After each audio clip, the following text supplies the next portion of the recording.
जय हिंद दोस्तों। आवाज़ आ रही है आप सभी को? कैसे हैं आप सभी लोग? उम्मीद करता हूं कि आप सभी लोग बहुत अच्छे होंगे। दोस्तों, कल की क्लास में आप सभी ने देखा होगा कि हमने करंट अफेयर्स के बारे में देखा था। इंट्रो क्लास था हमारा, डेमो। कल तो हम जनवरी 2025 के जो है पूरे करंट पढ़ने वाले थे, लेकिन किसी वजह से देखा आपने कि लास्ट में हड़बड़ी सी हो गई और हम उसको पूरा नहीं कर पाए थे जनवरी।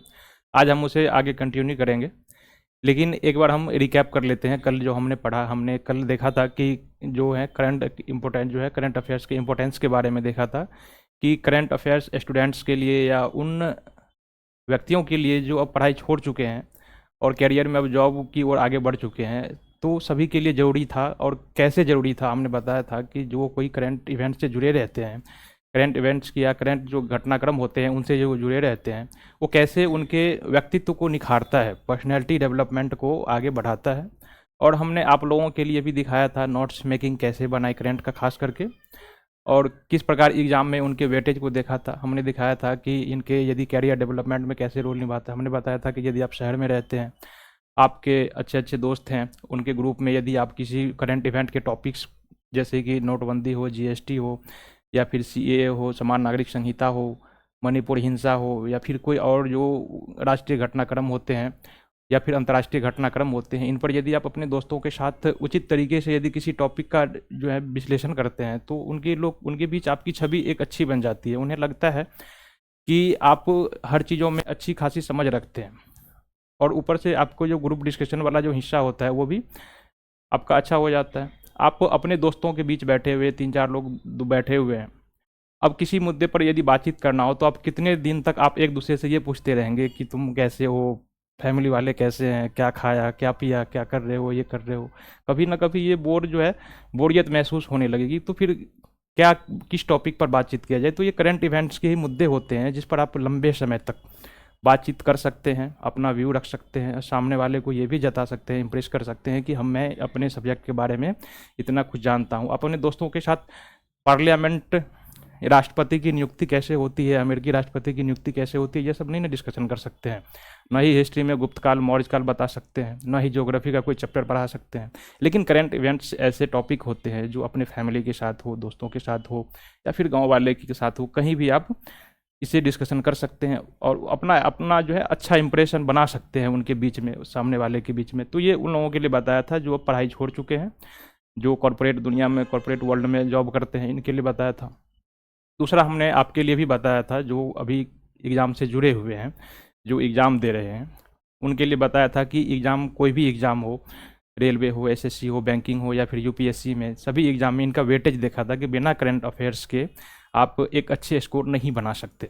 बहुत ही ज़रूरी हो जाता है, क्योंकि यदि 100 एग्ज़ाम, किसी भी एग्ज़ाम में 100 मार्क्स के क्वेश्चन आते हैं तो आपको 30 से 40 क्वेश्चन जो हैं आपको वहाँ से देखने को मिलेंगे। और बैंकिंग तो एक ऐसा एग्ज़ाम होता है जहाँ पर 80 से 90 क्वेश्चन जो होते हैं आपको केवल करंट अफेयर्स की ही होते हैं। कुछ ही क्वेश्चन होते हैं जो आपको जो है आरबीआई की जो हिस्ट्री है वहाँ से पूछे जाते हैं, जो लाइसेंस जो है बैंकिंग अधिनियम वगैरह से पूछे जाते हैं, जो पॉलिसी बाजार है उनसे प्रश्न पूछे जाते हैं। लेकिन ज़्यादातर क्वेश्चन करंट इवेंट्स के ही होते हैं। 100 में से यदि 100 प्रश्न पूछे जाए तो लगभग आप जान सकते हो कि 90% क्वेश्चन बैंकिंग के कहाँ से होते हैं, इसी में से। तो आप दुनिया के कोई भी एग्ज़ाम दे दो, और खासकर इंडिया लेवल के, तो आपको करंट इवेंट्स के हर जगह पूछे ही जाते हैं, अच्छे खासे स्कोर में पूछे जाते हैं। तो हमने कल के सेशन में इसी इंपॉर्टेंस को देखा था कि कितने सारे जो है, कोई भी एग्ज़ाम हो, सभी में ये कितने सारे वेटेज के साथ पूछे जाते हैं। फिर हमने आखिरी एग्ज़ाम के जो हमारे जो सेशन था उसके आखिरी समय में देखा था कि आप ये जनवरी का करंट पर हो, फरवरी का, फिर मार्च का, फिर एक समय बाद जब एग्ज़ाम हो जाता है तो जैसे ही एग्ज़ाम के बाद आप देखते हो कि करंट सारे भूल जाते हैं, क्योंकि एग्ज़ाम के बाद कोई पढ़ता नहीं है। फिर जब अगला एग्ज़ाम आता है तो फिर से आप क्या करते हो, उसे रिवाइव करने की कोशिश करते हो, फिर से दोबारा जीरो से शुरू करके फिर से इकट्ठा करना पड़ता है। हमने इसके लिए एक बताया था नोट्स मेकिंग, कि कैसे हम एक आसानी नोट्स बनाए ताकि हम ज़्यादा से ज़्यादा बार उसे रिवीजन कर सके एग्ज़ाम के समय में। क्योंकि हमने दिखाया था कि जब एग्ज़ाम का वक्त आता है तो आप क्या करते हो, बहुत सारे काम बिखर जाते हैं, उस समय मॉक टेस्ट लगाना होता है। उसके बाद फिर क्या होता है, जीएस के जो दूसरे हिस्से होते हैं, history, polity, science and technology, environment, geography वगैरह आपको पढ़ने होते हैं। अब उस समय यदि आपको एक मोटी से 200-250 पेज की करंट अफेयर्स को भी रिवीजन करना हो तो आप कैसे कर पाओगे? तो कहीं ना कहीं आप के स्कोर जो है एग्ज़ाम में प्रभावित हो जाते हैं इस कारण से।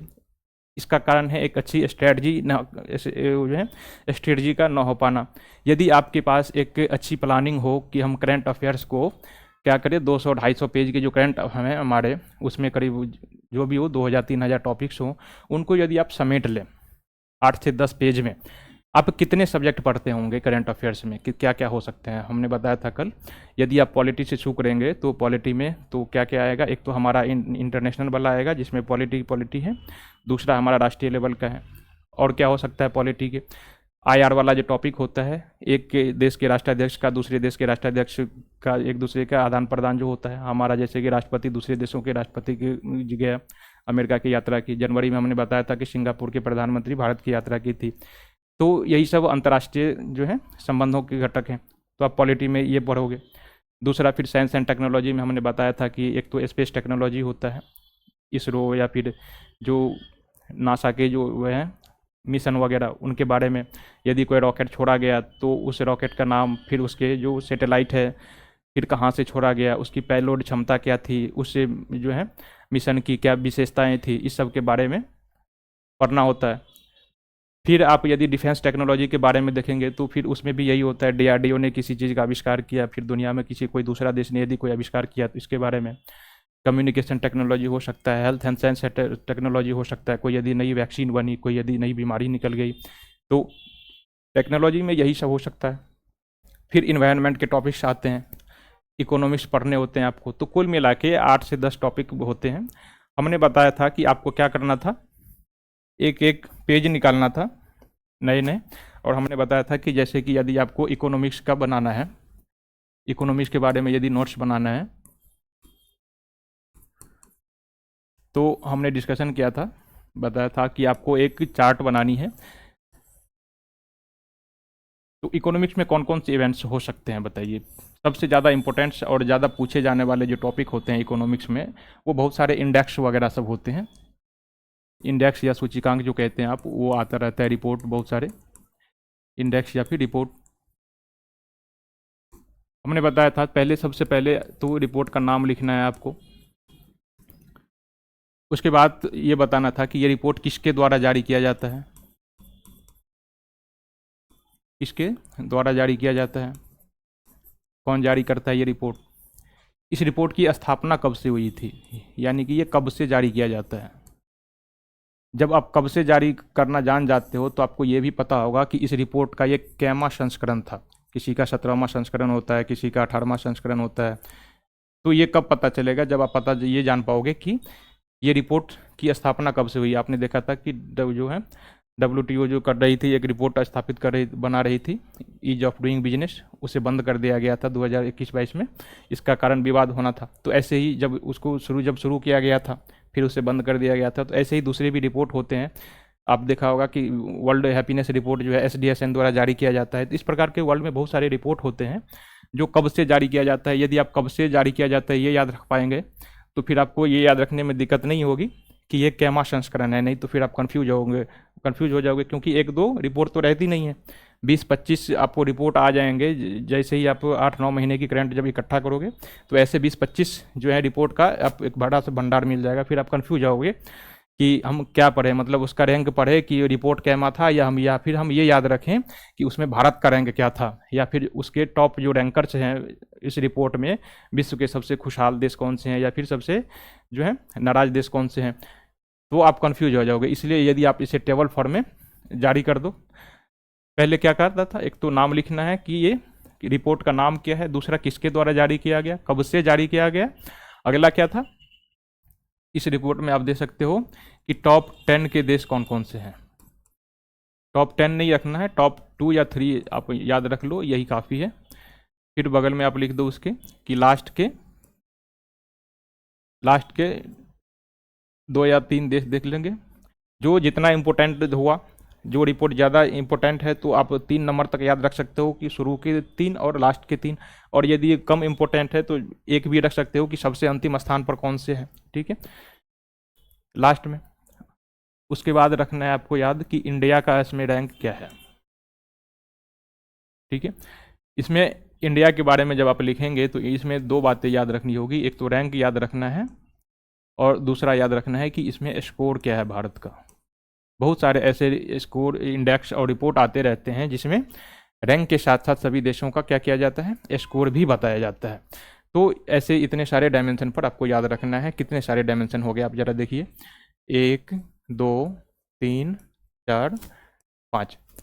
अब बताइए दुनिया का कौन सा ऐसा एग्ज़ाम है जिसमें इस डायमेंशन के अलावे, यदि आपको इतने टॉपिक, इस टॉपिक के इतने डायमेंशन पता है तो इससे बाहर आपको क्या पूछेगा वो? कुछ भी पूछेगा? कुछ भी नहीं पूछेगा। अब ऐसे इतने डायमेंशन पर आप ना अपने से खुद से रिपोर्ट तैयार कर सकते हो अपना। जैसे कि आप देख सकते हो कि यदि वर्ल्ड हैप्पीनेस रिपोर्ट आया, वर्ल्ड हैप्पीनेस रिपोर्ट आया, दूसरा यदि ह्यूमन डेवलपमेंट रिपोर्ट आ रही है, ease of doing business report आ रही है, ease of doing business report आई है, चौथा इसके अलावा यदि और कोई रिपोर्ट आती है, जैसे कि आपने देखा कि हेनले का पासपोर्ट इंडेक्स आता है, हेनले का पासपोर्ट इंडेक्स आता रहता है। तो इतने सारी रिपोर्ट तो हमने जो याद था वो बता दिया, और भी सारी रिपोर्ट आएंगे जब आप 6-7 महीना, जैसे कि अभी कोई एग्ज़ाम आ जाए, मान के चलिए कि आपका मार्च के महीने में कोई एग्ज़ाम है, तो कम से कम आपको जो है 1 साल का करंट आपको याद करना पड़ेगा। हर साल 2 या 3 से इंडेक्स रिपोर्ट आ ही जाते हैं, सूचकांक या रिपोर्ट आ ही जाते हैं। और यदि आप 12 महीने की रिपोर्ट पढ़ेंगे तो कम से कम जो इम्पोर्टेंट वाला होगा रिपोर्ट या इंडेक्स, वो कम से कम आपके पास 12 से 13 हो जाएंगे। ठीक है, तो आप इमेजिन कीजिए कि पूरे 12 महीने में कितने हो जाएंगे। ठीक, तो इसलिए आप यदि इसे इस तरह से समराइज कर लेंगे, एक पेज में समाहित, एक पेज से ज़्यादा नहीं जाना। इसके लिए आपको कितनों राइटिंग छोटा क्यों ना करना पड़े, खूब बारीक से बारीक कर दो। आपको पढ़ाना थोड़ा ना है किसी प्रेजेंटेशन पर ले जा करके, या फिर किसी दूसरे को थोड़ा ना दिखाना है कि देखो मैं इतना सुंदर लिखता हूँ या फिर इतना अच्छा लिखता हूँ। आपको खुद पढ़ने हैं, रिवीजन करने हैं। यदि ये सामने रहेगा और एक ही पेज में रहेगा तो इसके बहुत सारे फायदे हैं। ये भी हमने कल आपको बताया था कि यदि ये एक पेज में रहता है तो आप उसे क्या करोगे, एक दूसरे से कंपेयर कर सकते हो कि देखो हैप्पीनेस रिपोर्ट में भारत का स्थान यदि 100वां है तो ह्यूमन डेवलपमेंट रिपोर्ट में 90वां होगा। ठीक है, तो आप यहाँ पर कंपेयर कर सकते हो। इससे पहले क्या होता था, मान के चलिए यदि आप एक मोटी सी मैगजीन खरीदे हुए हैं, मोटी सी मैगजीन में खरीदे हुए हैं तो क्या होगा, पेज के पहले जो है, पहला पेज, मैगजीन का पहला पेज, उसमें लिखा होगा ह्यूमन डेवलपमेंट रिपोर्ट, उसमें भारत का स्कोर, भारत का रैंक, किसने जारी किया, उसकी स्थापना कब हुई थी, उसकी कुछ और विशेषताएं हैं ये वगैरह। कभी कभी थीम भी पूछ दिया जाता है, तो ये भी आप याद रख लोगे कि इस रिपोर्ट का विषय या थीम क्या था। ठीक है, इसका विषय या थीम क्या था, इतने सारे डायमेंशन पर आप याद कर लोगे। तो देखिए इतने चीज़ आपके पास हैं, इतने डायमेंशन पर आप इसको है खुद फॉर्म फिल करना है। इसको इस तरह की ब्लैंक शीट लेनी है आपको। तो कुल मिला के देखिए, मैंने ये इकोनॉमिक्स का बनाया, इसके बाद आपका बचता है क्या, पॉलिटी, इसके बाद इन्वायरमेंट, इसके बाद जियोग्राफी, इसके बाद हिस्ट्री और आर्ट एंड कल्चर। ठीक है, हिस्ट्री और कल्चर का ले लीजिए। इसके बाद साइंस एंड टेक्नोलॉजी है, साइंस एंड टेक्नोलॉजी में 2-3 आ जाता है, एक तो डिफेंस का आ जाता है, दूसरा आ जाता है कम्युनिकेशन टेक्नोलॉजी, जिसमें मोबाइल वगैरह जो होते हैं 5G 6G 7G वगैरह सब के बारे में आप पढ़ते हैं। दूसरा होता है सैटेलाइट कम्युनिकेशन सिस्टम वगैरह जो होता है। ठीक है, उसे स्पेस टेक्नोलॉजी कहा जाता है, स्पेस टेक्नोलॉजी ये हो गया, डिफेंस टेक्नोलॉजी। इसके अलावा आप हेल्थ, आजकल बहुत ज़्यादा चर्चित रहता है हेल्थ टेक्नोलॉजी के बारे में, वैक्सीन या फिर कोई नई बीमारी या फिर जो नोबेल पुरस्कार वगैरह जो मिलते रहते हैं, आप देखते हो कि मेडिसिन के क्षेत्र में नए नए आविष्कार होते रहते हैं। ठीक है, आपने देखा था कि पिछले साल एक हाई रिजोल्यूशन, फ्रांस के वैज्ञानिकों ने हाई रिजोल्यूशन एक्सरे मशीन का आविष्कार किया था, CT स्कैन वगैरह, जो अभी जो वर्तमान में जो क्षमता है उससे कई हजार गुना ज़्यादा क्षमता के MRI मशीन का आविष्कार किया था। तो इस तरह की यदि आविष्कार होती है तो आपको इस प्रकार के टेबल में सजाना है। तो आपको देखिए कितना टॉपिक्स मिल गया केवल, एक तो इकोनॉमिक्स का हो गया, एक ये हो गया, ये 2 3 4 5 और ये 6 7 8। अभी यहाँ पर हमने 8 गिना है, लेकिन आपको ज़्यादा से ज़्यादा 10 पेज लग सकते हैं, क्योंकि इसमें एथिक्स हमने नहीं जोड़ा, एथिक्स आप जोड़ लोगे। ठीक है, और क्या क्या बचता है इसमें, सामाजिक मुद्दे, सोशल इशूज जो होते हैं, जैसे कि भ्रष्टाचार से जुड़े जो समस्याएं होती है, महिला, बच्चे, बूढ़े जो होते हैं, जो एलजीबीटीक्यू जो समुदाय होते हैं, कम्युनिटी, उनके जो अधिकार से जुड़े और उनकी समस्याओं से जुड़े जो होते हैं मुद्दे, ये भी इसमें टॉपिक में जोड़ा जा सकता है यदि आप किसी पीसीएस और जो है यूपीएससी की तैयारी करते हैं। अभी हाल में यूपीएससी का एग्ज़ाम है, तो आप इस तरह से समराइज कर सकते हो। आप कितनों बड़ा मैगजीन पढ़ते हो, जैसे कि कई लोग जो है यहाँ पर, यदि आप यूपीएससी के स्टूडेंट हैं और देख रहे हैं अभी वर्तमान में हमारा चैनल, तो आप इमेजिन कीजिए, आप विजन का जो 365 या फिर उसका जो मंथली मैगजीन आता है, आप यदि आप एग्ज़ाम दे रहे हो इस बार सिविल सर्विस का 2025 में, जो 26 मई को होने जा रहा है, तो आप देखिए, इमेजिन कीजिए, कम से कम आपको 12 मैगजीन जो है पढ़ के जाने पड़ेंगे। ठीक, अभी आप देखिए एग्ज़ाम का समय आ गया है, अभी आप मॉक टेस्ट भी दे रहे होंगे। एक मॉक टेस्ट को लगाने में आपको 4 से 5 घंटा, 2 घंटा तो वैसे ही चला जाएगा, उसके बाद इवैल्यूएशन 3-4 घंटे करोगे। ठीक, 4-5 घंटा वैसे ही चला जाएगा। फिर आप जीएस का रिवीजन करोगे, जीएस का रिवीजन करोगे तो फिर इसके लिए समय कब बचेगा, क्योंकि 12 मैगजीन है। एक एक महीने के यदि आप मैगजीन तैयार करोगे तो 12 मैगजीन है, और हर मैगजीन में कम से कम 200 पेज हैं। ठीक, तो इतने सारे चीज़ों को देखिए, पढ़ना बड़ी बात नहीं होती, पढ़ तो कोई भी लेगा, रीडिंग थोड़े ना देना है उसे। क्या करना है, समराइज करके दिमाग में रखना है, और एग्ज़ाम हॉल में हम क्या करना है, इस तरीके से याद करना है कि हम उसे बाद में याद कर सके और वहाँ पर प्रेजेंट कर सके। ठीक है, तो ये तो पॉसिबल है ही नहीं, आप 1-2 बार पढ़ लोगे और वो याद हो जाए। ठीक है, क्योंकि 12 मैगजीन, 12 बुक हैं अपने आप में, उससे कैसे कमांड कर पाओगे। 100 बार लक्ष्मीकांत आपने पढ़ा है, 100 बार रामचरण शर्मा पढ़ा है, विपिन चंद्रा पढ़ा है, सतीश चंद्रा पढ़ा है, लेकिन अभी तक वो आपको याद नहीं हुई, तो फिर ये जो 12 मैगजीन है, इसको 1-2 बार पढ़ने से ये कैसे आपको याद हो जाएगा। ठीक है, तो आप किसी भी चीज़ की तैयारी क्यों ना करते हो, भले ही यूपीएससी हो, आईएएस हो, कुछ भी हो, आपको समराइज कर लेना चाहिए। यदि आप यहाँ हमारा वीडियो देख के कर रहे हैं या फिर मैगजीन ही पढ़ रहे हैं, तो मैगजीन भी पढ़ रहे हो तो भी आप इसे इस प्रकार से समराइज कर लें। 12 मैगजीन को मात्र 12 पेज में कन्वर्ट कर सकते हैं। 12 तो टॉपिक ही नहीं है, ज़्यादा से ज़्यादा 10 टॉपिक बनेंगे। हमें यहाँ पर 8 हो रहा है, आप ज़्यादा से ज़्यादा उसे 10 बना सकते हो, और थोड़ा और भी यहाँ पर स्पेशलाइजेशन पर जाओगे ना, तो ज़्यादा से ज़्यादा आपके पास 10 टॉपिक होंगे, यानी कि 10 पेज। 10 पेज में पूरे 1 साल का करंट आपका तैयार हो जाएगा। जब भी आपका पढ़ने का मन करे, 1 पेज, यानी कि किसी एक टॉपिक का, इकोनॉमिक्स है तो पूरा का पूरा इकोनॉमिक्स आपको 1 पेज में समाया हुआ है, आप उसे रिवीजन कर लो, कितना 1 घंटा लगेगा। कल आप दूसरे का पॉलिटी का कर लो। अभी से यदि ये ऐसा करना शुरू कर देते हो तो इमेजिन कीजिए, इसे नोट्स बनाने में कितने 15 से 20 दिन का समय लगेगा आपको। ठीक है, बहुत ज़्यादा मुश्किल है नहीं ये चीज़। मैं भी ऐसा कुछ सीरीज आपके लिए लेकर आऊँगा, यदि आप हमें ज़्यादा पसंद करेंगे, हमारे वीडियो को लाइक कमेंट शेयर करेंगे, ज़्यादा डिमांड होगी तो मैं ये चीज़ आप पर नहीं छोड़ूंगा, मैं खुद आपके लिए लेकर उपस्थित हो जाऊँगा, बशर्ते कि आप हमें ज़्यादा प्यार दें, आप हमारे व्यू चैनल बढ़ाएं। यदि ऐसा हो जाता है तो हम खुद मोटिवेट होकर के, हमारी जो टीम है खुद मोटिवेट होकर हम पर दबाव बढ़ाएगा कि आप जो है आपने प्रॉमिस किया है बच्चों से, आप उसे दीजिए। लेकिन इसके लिए आपको काम करना होगा कि हमें भी थोड़ा मोटिवेशन मिले। हम आपसे फ़ी तो मांग नहीं रहे हैं, आप समझ लीजिए कि यही हमारा फ़ी है। यदि ऐसा हो जाता है तो मैं खुद आपको दूंगा। ठीक है, यदि आप इस तरीके से बना बनाया आपके सामने खुद आ जाएगा, अब बस क्या करना है, रट्टा मारना है आपको एग्जाम में देना। रट्टा क्या मारना है दोस्त, इतने किसी चीज़ के इतने डायमेंशन से यदि आपने पढ़ लिया तो इसमें रट्टा क्या मारना है। बस इससे तो कोई भी लिख सकता है, इतने सारे डायमेंशन आपको पता है, अच्छे से अच्छे टॉपिक पर लिख सकते हो। ठीक है, तो हमने करंट अफेयर्स के महत्व देख लिया, क्यों पढ़ना चाहिए। ठीक है, जो कॉरपोरेट वर्ल्ड में जॉब करते हैं उनके लिए भी, और जो तैयारी करते हैं इसके लिए भी हमने बताया। नोट्स कैसे बनाएं हमने इसके बारे में बताया, और नोट्स नहीं बनाना है तो हम आपको बना के देंगे, बशर्ते कि आप हमें अपना कीमती समय दें, प्यार दें। ठीक है, मैं आपको बना दूंगा। फिलहाल हम कल की तरह आज का सेशन इसी सब में नहीं बर्बाद करेंगे, हम आगे बढ़ते हैं। हम आपके लिए कुछ जो है छांट छांट के लाए हुए हैं करंट अफेयर्स। हम पहले कुछ इजी टॉपिक्स को उठाते हैं ताकि आपका मन लगा रहे, इसके बाद हम धीरे धीरे थोड़े हाई लेवल के जो हैं करंट अफेयर्स जो इम्पोर्टेंट ज़्यादा है हम उसको शुरू करेंगे। ठीक है, तो बढ़ते हैं हम आगे के अपने सेशन की ओर। जैसा कि हमने प्रॉमिस किया था, सबसे पहले हम अंतर्राष्ट्रीय घटनाक्रम से शुरू करेंगे, और उसमें सबसे पहले हम पॉलिटिकल जो है घटनाक्रम उसको देखेंगे।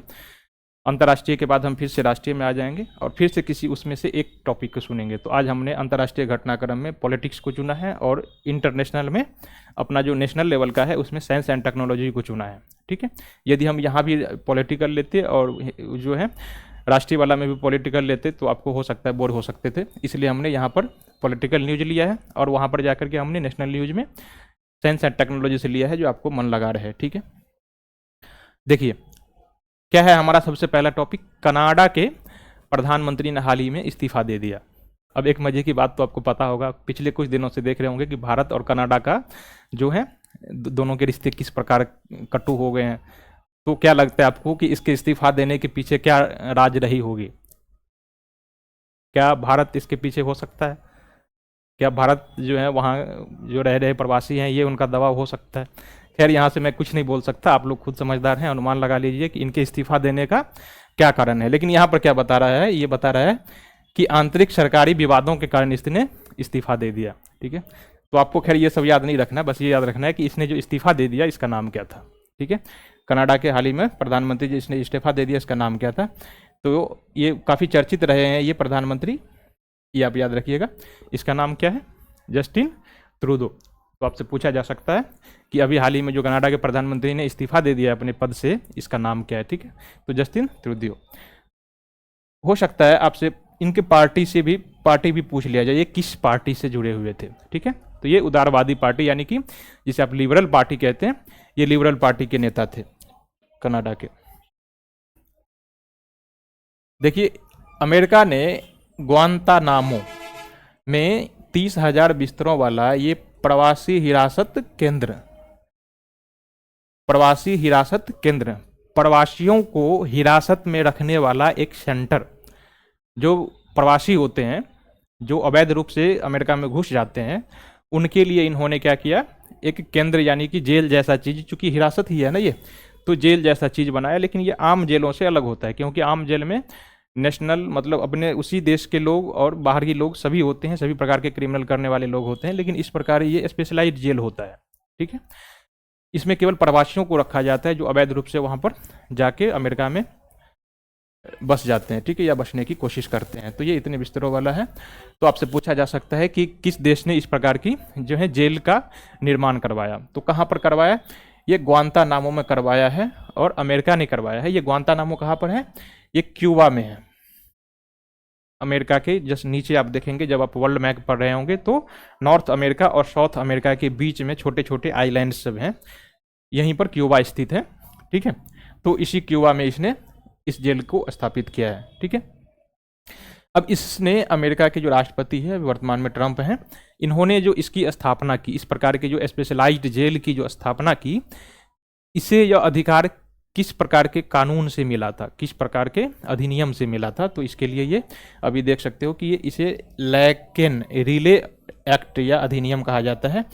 इस एक्ट के पारित करने के बाद अमेरिकी संसद ने जब इस अधिनियम को पारित किया, तब जाके डोनाल्ड ट्रंप को ये शक्ति आई कि वो इस प्रकार के स्पेशलाइज्ड जेल का निर्माण कर सके। आपको ये उल्टा भी पूछा जा सकता है, हो सकता है ये प्रवासी हिरासत केंद्र ही सीधे एग्जाम में पूछ दे, लेकिन इसे उल्टा करके आपको घुमाने के लिए पूछ दे कि लैकेन रिले अधिनियम किस देश ने अभी हाल ही में पारित किया है, या फिर अमेरिका का लैकेन रिले अधिनियम किस चीज से संबंधित है, किस विषय से संबंधित है। ठीक है, तो इसके द्वारा आप देख सकते हो कि ये अधिकार दिया गया था, इस प्रकार के जेलों की स्थापना की गई थी। ठीक है, तो ये क्लियर हो गया आपका। बढ़ते हम अगले, हमारा अगले देख सकते हो, अभी हाल ही में अभी अब देखा क्या आपने कि कनाडा के जो थे प्रधानमंत्री उसने इस्तीफा दे दिया और यहाँ पर आयरलैंड में जो आम चुनाव हुआ पर यहाँ पर एक नए प्रधानमंत्री का चुनाव हुआ है। ठीक है, यहाँ पर क्या क्या बातें याद रखनी है? सबसे पहले तो आपको ये याद रखनी है कि जो चुनाव हुआ इसमें नए प्रधानमंत्री का नाम क्या है। ठीक है, ये प्रधानमंत्री का चेहरा आप देख सकते हो, इसका नाम है माइकल मार्टिन। आपसे ये भी पूछा जा सकता है कि ये जो माइकल मार्टिन है किस पार्टी के हैं? तो ये हमारे तरफ बीजेपी, कांग्रेस या आम आदमी पार्टी नहीं है, थोड़ा जटिल नाम है, फियाना फेल इनके पार्टी का नाम है, ये जिस पार्टी से जुड़े हुए हैं। ठीक, दूसरी बात आपसे ये भी पूछा जा सकता है कि इसके संसद का नाम क्या है? तो जैसे हम पार्लियामेंट कहते हैं ना, हमारी जो सर्वोच्च विधान बनाने वाली जो संस्था है, विधि बनाने वाली जो संस्था है, उसे हम संसद कहते हैं, लेकिन यहाँ पर डैल कहा जाता है। ठीक है, ये दूसरी बार जो है आयरलैंड के प्रधानमंत्री बने हैं। और इससे जस्ट पीछे जो था ये साइमन हैरिस था। आप लोग सोच रहे होंगे कि हम इस प्रधानमंत्री को केवल नाम याद रख के ही आगे नहीं बढ़ सकते। जब नया प्रधानमंत्री चुन गया तो केवल नए प्रधानमंत्री का नाम ही याद रख लेंगे और आगे बढ़ जाएंगे। दोस्तों आजकल जो है जब एग्जाम में क्वेश्चन सेट करने बैठते हैं एग्जामिनर, तो केवल प्रधानमंत्री के नाम नहीं पूछते, वो केवल ये देखते हैं कि हाल में कौन सा देश चर्चा में रहा है। किसी भी वजह से यदि कोई देश चर्चा में रहा तो उसके बारे में कुछ भी पूछा जा सकता है आपसे। हो सकता है उस देश के राष्ट्रपति या प्रधानमंत्री के बारे में पूछ दे, उसकी राजधानी पूछ सकता है, उसकी मुद्रा क्या है ये पूछ सकता है। क्योंकि ये यूरोपियन कंट्री है, आप जानते हो, इसकी मुद्रा सबको पता ही होता है, राजधानी भी पता ही होता है, इसलिए वो कुछ अलग पूछ सकता है। ठीक है, प्रधानमंत्री राष्ट्रपति तो पूछेगा ही, लेकिन हो सकता है ये आपसे पूछ दे कि इसके पार्टी का नाम क्या है, या फिर इसकी जो संसद है इसे क्या कहते हैं। ठीक है, तो जो भी संभावनाएं हो सकती है जहां से प्रश्न पूछा जा सकता है वो हमने आपको अनुमान लगा लगा के दिया है। ठीक है, आपको पता ही है अभी ट्रंप जो है अमेरिका के राष्ट्रपति बने हैं। अमेरिका में भी नवंबर में आपने देखा था कि 2024 में चुनाव हुआ और ट्रंप जो है क्या हुए, उसमें राष्ट्रपति चुने गए दोबारा। तो ये तो सबको पता है, लेकिन कितने लोगों को पता है कि इनका रैंक क्या है राष्ट्रपति के रूप में। ये 50वें राष्ट्रपति हैं, 60वें राष्ट्रपति हैं, 80 में राष्ट्रपति हैं। ठीक है, तो ये मैंने रैंक दिखाने के लिए आपको जो है रैंक याद रहे आपको, इसलिए हमने इसमें, चूंकि ये टॉपिक आसान है, लेकिन हमने इसको दिखाने के लिए, केवल ये रैंक दिखाने के लिए आपको हमने इसे इंक्लूड किया आपके इसमें, नहीं तो इंक्लूड नहीं करता, ये ज़्यादा इंपॉर्टेंट नहीं था, लेकिन फिर ये इंपॉर्टेंट हो जाता है। कमला हैरिस जी अब उपराष्ट्रपति नहीं रही, इनके बदले में क्या रहा, JD वैंस को नया उपराष्ट्रपति जो है ट्रंप साहब ने, इसे क्या बनाया, किसे अपना उपराष्ट्रपति बनाया, अमेरिका के उपराष्ट्रपति JD वैंस को। ठीक है, और जो ऊपर है ट्रंप साहब के जो रैंक हैं आप याद रखिएगा कि ये 47वें राष्ट्रपति हैं। काफ़ी दिनों से, 15 महीने से चल रहे जो इजराइल और हमास का जो युद्ध था, अभी कुछ देशों के जो है मध्यस्थता के कारण कुछ जो देश हैं दोनों देशों के बीच समझौता कराने की कोशिश की। इसके कारण क्या हुआ, दोनों देशों के बीच जो है युद्ध विराम की घोषणा की गई है। युद्ध विराम यानी कि क्या होता है, युद्ध को रोकने की घोषणा की गई है। और ये युद्ध विराम कब से लागू हुआ, तो ये तिथि आपको याद रखनी है। अभी हाल ही में 19 जनवरी 2025 से ये युद्ध विराम दोनों देश अब जो है शांति समझौते पर हस्ताक्षर कर लिए हैं। लेकिन आपको 2-3 चीज़ें हैं इसमें इस टॉपिक में याद रखनी है। पहली बात तो ये जो युद्ध विराम हुआ ये किस तिथि से लागू हुआ, तो ये 19 जनवरी को लागू हुआ। दूसरा, इस युद्ध विराम को करवाने में किन किन देशों ने मध्यस्थता निभाई। ठीक है, तो ये देखिए, ये अमेरिका, कतर और मिस्र, इन 3 देशों ने मिल के जो है इजराइल और हमास के बीच में क्या कराई, दोस्ती कराई, और कहा कि इस समझौते के बीच अब दोनों देश एक दूसरे पर आक्रमण नहीं कराएंगे। ठीक है, इस समझौते की शर्तें क्या थी, समझौता होगा तो कुछ कंडीशंस और शर्तें भी होगी। तो समझौते के तहत ये मतलब कराया गया, दोनों देश इस दूसरे पर, हमास और इजराइल दोनों ने इस बात पर सहमति व्यक्त की कि हम दोनों एक दूसरे के जो बंधक हैं हमारे, हमने जिसे बंधक बनाया था युद्ध के दौरान, उसे क्या करेंगे, रिलीज करेंगे, और फिलिस्तीनी जो कैदी थे उन्हें हम रिलीज कर देंगे। ठीक है, तो इस शांति समझौते में यही शर्तें थी। इसकी शांति समझौते की जब शर्तें कहें या विशेषताएं कहें तो ये यही थी। भारतीय परमाणु प्रतिष्ठानों पर लगे प्रतिबंध समाप्त कर दिए गए हैं। तो पहला बात तो ये याद रखना है आपको कि ये जो है प्रतिबंध किसने समाप्त किया, क्या इसे यूनाइटेड नेशन ने समाप्त किया, या फिर किसी और ऑर्गेनाइजेशन ने किया, या फिर किसी देश ने किया है। ठीक है, तो यदि आपको ये पता नहीं है तो कंफ्यूज हो सकते हो। ठीक है, तो इसे किसी संस्था ने नहीं बल्कि किसने किया, इसे अमेरिका ने किया है। दूसरी बात आपको याद रखनी है कि भारतीय परमाणु प्रतिष्ठान में वे कौन कौन से प्रतिष्ठान हैं जिस पर से इस प्रकार के प्रतिबंध हटा लिए गए हैं। ठीक है, तो ये एक तो है बार्क जिसे कहते हो, भाभा एटॉमिक रिसर्च सेंटर हमारा। दूसरा है Indian rare earth metal limited, और तीसरा है इंदिरा गांधी परमाणु अनुसंधान केंद्र। कहाँ पर है, कहाँ पर स्थित है इंदिरा गांधी परमाणु अनुसंधान केंद्र, कलपक्कम में। ठीक है, और ये बार्क कहाँ पर स्थित है, भाभा परमाणु अनुसंधान केंद्र ट्रॉम्बे में स्थित है। ठीक है, तो इन तीनों पर से जो है ये प्रतिबंध हटा लिए गए। अब जब प्रतिबंध हटा लिया गया जनवरी 2025 में, तो कभी ना कभी लगाया गया होगा। तो आपको ये चीज़ भी, इसका बैकग्राउंड भी थोड़े से याद रखना है कि इसे कब लगाया गया था, किसने लगाया वो तो हमने देख लिया कि इसे अमेरिका ने लगाया था, लेकिन कब लगाया था। तो जब शीत युद्ध का दौर चल रहा था, यानी कि द्वितीय विश्व, शीत युद्ध का दौर किसे कहते हैं, शीत युद्ध का समय जब द्वितीय विश्व समाप्त होता है 1945 ईस्वी, तब से लेकर के, और जब क्या हो जाता है, जब यूएसएसआर का विघटन हो जाता है, कब, 1991 में। तो 1945 से लेकर के कब तक, 1991 तक का जो पीरियड है, काल है, उसी को शीत युद्ध का काल कहा जाता है। ठीक है, इसी युद्ध के दौरान जो है ये प्रतिबंध लगा दिए गए थे भारत पर। ठीक है, ये जो संस्थान है इन पर लगा दिए गए थे। शीत युद्ध काल के दौरान आपने देखा होगा कि भारत की जो स्थिति है, एक दुविधा सी हो गई थी कि वो किसका समर्थन करे, यूएसएसआर के बीच रहे या फिर अमेरिका के बीच रहे।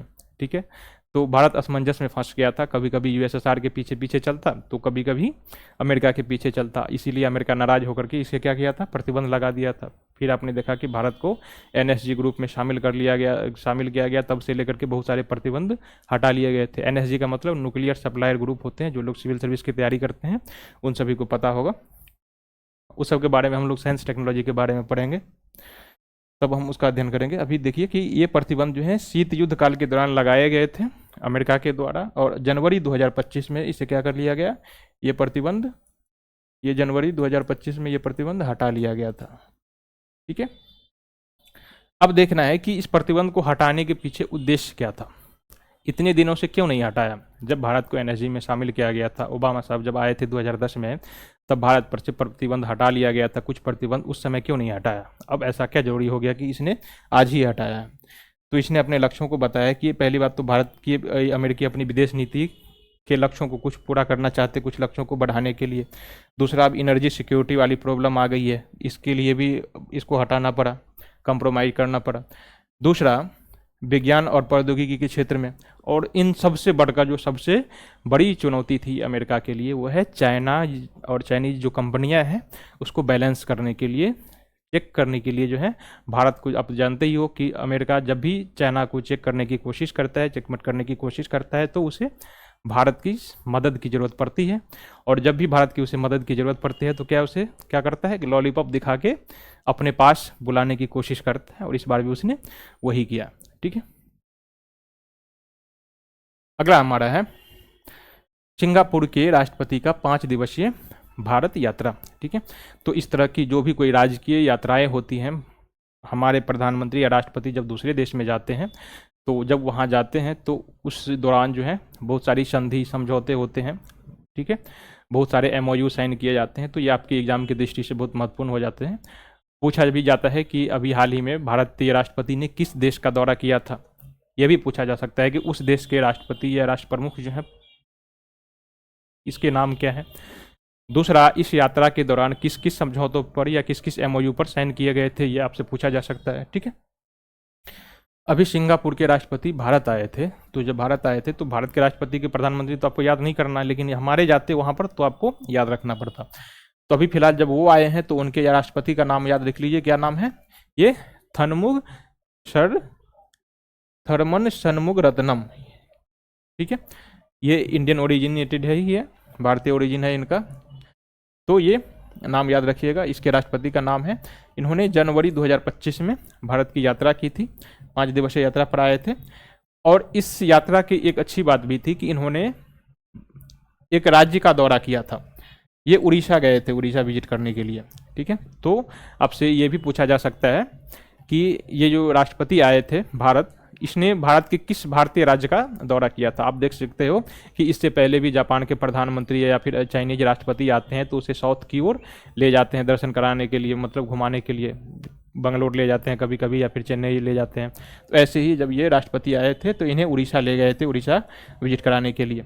ठीक, सिंगापुर के राष्ट्रपति का इस यात्रा का उद्देश्य क्या था, चूँकि यह राजकीय यात्रा थी तो ये मेहमानी करने के लिए आए थे। अधिक से ज़्यादा एमओयू इसमें साइन नहीं हुए, फिर भी कुछ जो है क्या करना, ये संबंधों की 60वीं वर्षगांठ जो है एक समारोह आयोजित की गई थी, इसे मनाने के लिए भी आए थे, और द्विपक्षीय कुछ जो है व्यापारिक संबंध भी हुए थे इसके बीच में। ठीक है, 60वीं वर्षगांठ का क्या मतलब भारत और जो सिंगापुर है, इन दोनों की जो फ्रेंडशिप है, भारत आर्थिक या फिर राजनीतिक, तो इसके 60वीं वर्षगांठ मनाई जा रही है, मतलब 60 साल पहले जो है हम दोनों की फ्रेंडशिप शुरू हुई थी। अभी अमेरिका के जो पश्चिमी तट है, उत्तरी अमेरिका जिसे हम यूएसए कहते हैं, उसके जो पश्चिमी तट है, आपने देखा होगा कि अपने आग के कारण काफ़ी चर्चा में रहा। आपको बताना है कि ये आग अमेरिका के किस प्रांत में लगा था, ठीक है। तो अमेरिका के जो पश्चिमी तट है, यानी कि कैलिफोर्निया और वहाँ का जो लॉस एंजिल्स वाला इलाका है, जहाँ पर हॉलीवुड रहता है, हॉलीवुड है, हॉलीवुड वाला इलाका जो है, ठीक है, इस इलाके में, और ये कैलिफोर्निया का जो रीजन है, यहाँ पर ये आग लगी थी, ठीक है। इसने बहुत सारी उसको क्षति पहुंचाई थी। इसके कारण वहाँ पर्यावरण जो है, इन्वायरमेंटल आपातकाल भी लगाना पड़ा था। ये भी आपसे पूछा जा सकता है कि हाल ही में जंगल के आग के कारण जो है, वाइल्ड फायर के कारण किस देश ने अपने स्टेट में एक छोटे से कोने में क्या किया था, उसने आपातकाल की इमरजेंसी की घोषणा की थी। तो ऐसा देश अमेरिका का जो कैलिफोर्निया और लॉस एंजिल्स वाला जो है इलाका है, ठीक है।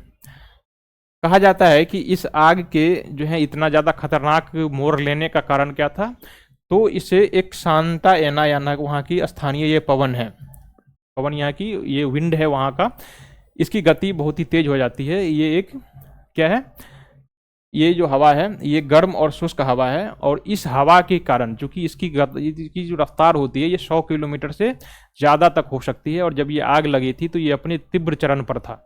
इन्हीं वजह से इसका आग जो है इतना खतरनाक लेवल तक पहुंच गया था। तो इस आग की वजह से देखिए, यहाँ पर मुझे ये करंट डालने का मकसद ये नहीं था। सबको याद होगा कि अमेरिका के पश्चिमी तट जो है, लॉस एंजिल्स और जो कैलिफोर्निया का इलाका है, वहाँ पर आग लगा था, क्योंकि ये बार बार न्यूज़ में आया था। लेकिन हो सकता है बहुत ही कम न्यूज़ वाले ने बताया होगा कि इस आग की फैलने की वजह ये शांता एना नामक हवा था, क्योंकि अब इसके कारण ये चर्चा में आ गया, और ये आपके एग्जाम का विषय हो सकता है कि शांता एना क्या है। इसलिए हमने थोड़ा सा इसको डिराइव करने की कोशिश की है। शांता के एना क्या है, तो ये एक गर्म और शुष्क हवा है जो अमेरिका का जो पश्चिमी तट है, रॉकी पर्वत का जो पश्चिमी इलाका है, वहाँ पर ये पवन बहती है। गर्म और शुष्क हवा है, इसलिए ये ज़्यादा आग को ज़्यादा आकर्षित करती है। रॉकी पर्वत के पश्चिमी वाले हिस्से जो है, वहाँ पर ग्रेट बेसिन का जो पठार है उस इलाके में प्रवाहित होती है, और पश्चिम की ओर यानी कि पीछे वाला जो प्रशांत महासागर है उस ओर बहती है, ठीक है। तो ये आपको कहाँ पर बहती है ये आपको याद रखना है, इसकी दिशा याद रखनी है। पहली तो कहाँ बहता है ये याद रखना है, और इसकी दिशा किस प्रकार की हवा है। ये तो गर्म और शुष्क हवा है। कहाँ बहती है, तो उत्तरी अमेरिका के पश्चिमी जो भाग है, कैलिफोर्निया वाला इलाका। और इसकी दिशा क्या है, तो यहाँ पर जो ग्रेट बेसिन जो मरुस्थल है, यानी कि रॉकी पर्वत वाला हिस्सा जो है, वहाँ से ये पीछे यानी कि प्रशांत महासागर की ओर बहने वाला। आपने अमेरिका का मैप देखा होगा, ये मैप में आप देख सकते हो, ये रॉकी पर्वत से पीछे यानी कि ये प्रशांत महासागर की ओर ये है बहती है हवा, ठीक है। तो आपको मैप के थ्रू समझा दिया है। यदि आपसे पूछ लिया जाए, हो सकता है ये चर्चा में आ गया है, हॉट टॉपिक बन गया, तो हो सकता है ज़्यादातर संभावना है कि पूछिएगा ही, ठीक है।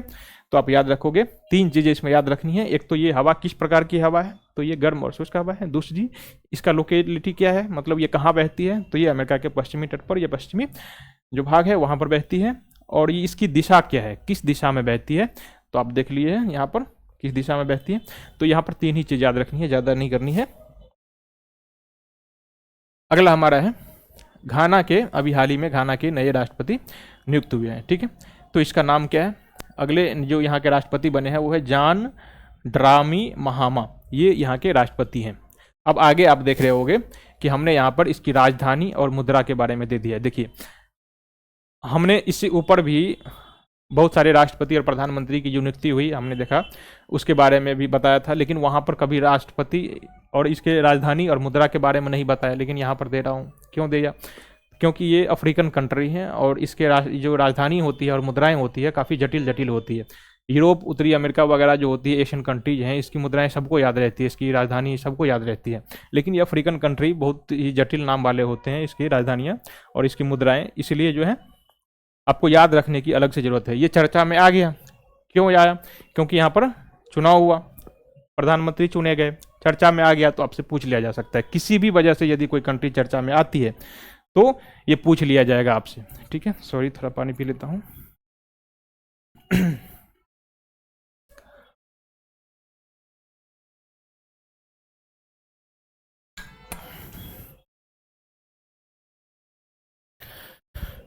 चर्चा में आ गया। अब देखिए, इसका राजधानी क्या है, अकारा। और इसकी मुद्रा क्या है, करेंसी, इसे घानियन सेडी, घानियन सेडी GHS यानी गनायन सेडीज इसे कहा जाता है। आप इसे मुद्रा का याद रखिएगा। और इसकी अब जो है लोकेशन आप देख सकते हो मैप के थ्रू, इसके बगल में कोट डी एवोर है, फिर आगे टोगो है और ऊपर बुर्किना फासो देश है। तो आप मैप के थ्रू याद रखोगे तो एक बार अभी यदि आप देख लिया तो इसे ये हमेशा के लिए आपके पास जहन में समा जाएगा, आप इसे भूलोगे नहीं, ठीक। अभी हाल ही में जो UNSC है, संयुक्त राष्ट्र सुरक्षा परिषद, आप जानते हो हर एक 2 साल बाद जो है इसके जो है अस्थायी सदस्यों की नियुक्ति होती रहती है और पुराने जो मेंबर हैं उससे बाहर किया जाता है। तो ये हर साल आते रहते हैं और आपको याद रखना है कि इस बार जो है 2025 में 1 जनवरी 2025 से किन किन देशों ने जो है इसमें सदस्यता ग्रहण की है अस्थायी सदस्यों के रूप में। इसके जो 5 परमानेंट मेंबर हैं वो कभी नहीं हटते, ठीक है। लेकिन यहाँ जो है ये जो अस्थायी सदस्य हैं ये बदलते रहते हैं। डेनमार्क, ग्रीस, पाकिस्तान, पनामा और सोमालिया, ये नाम याद रखिएगा। 1 जनवरी 2025 से ये इसके सदस्य बने हैं, ठीक। ये 2 साल की अवधि की शुरुआत की, ये 2 साल तक रहेंगे। और इन्होंने किसको हटाया था, इक्वाडोर, जापान, माल्टा, मोजाम्बिक और स्विट्जरलैंड को, इसको हटाया, ठीक है। ये जब बाहर हुआ अब ये अंदर हुए। तो ये ज़्यादा इंपॉर्टेंट नहीं है लेकिन याद रख लोगे एक बार तो अच्छा ही होगा। ये याद रखना है कि ये जनवरी 2025 से ये सेशन में, नए जो सेशन है इसमें ये इसे समाहित किया गया है, ठीक है। अब जरा UNSC की जो स्ट्रक्चर है, इसे अस्थायी और अस्थायी सदस्य में अभी जो कह रहा था वो क्यों कह रहा था जरा आप याद रखिएगा। देखिए इसके UNSC में 15 सदस्य होते हैं, 5 इसके अस्थायी परमानेंट मेंबर होते हैं और 10 जो हैं बदलते रहते हैं। इसी 10 में से 5 अभी देखा आपने नया सेलेक्ट किया गया है। इसके जो 5 अस्थायी सदस्य हैं जिसमें आप देख रहे हो कि इसमें अमेरिका है, ब्रिटेन है, रशिया है, चाइना है और फ्रांस है। तो आप इसे कोड याद रख सकते हो। यदि आपको याद नहीं रखने में नहीं बन रही है, कन्फ्यूजन हो रही है, तो आप इसे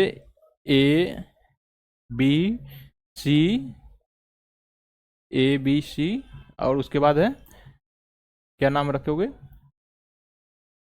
FR, इस तरह के कोड याद करके कर सकते हो। अमेरिका, ब्रिटेन, चाइना, फ्रांस और रशिया, इस प्रकार आप इसे याद रख सकते हो कि ये 5 जो हैं इसके परमानेंट मेंबर हैं जो कभी चेंज नहीं होते और इन्हीं के पास वीटो पावर होता है, ठीक है। और बाकी के जो 10 मेंबर हैं ये अस्थायी सदस्य, हम लोग भी यानी कि इंडिया भी इसके अस्थायी सदस्य के रूप में ही होते रहते हैं। इसमें शामिल हुए फिर बाहर हो गए अगले साल 2 सालों के बाद, ठीक है। तो ये इनकी स्ट्रक्चर थी। अगला हमारा है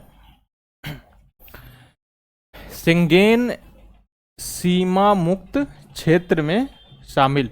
हाल ही में जो शेंगेन सीमा मुक्त जो एरिया है इसमें कुछ नए देश शामिल किया गया है, ठीक है। सबसे पहले तो आपको ये जानना है कि ये बॉर्डरलेस एरिया जो है शेंगेन, ये है क्या, ठीक है।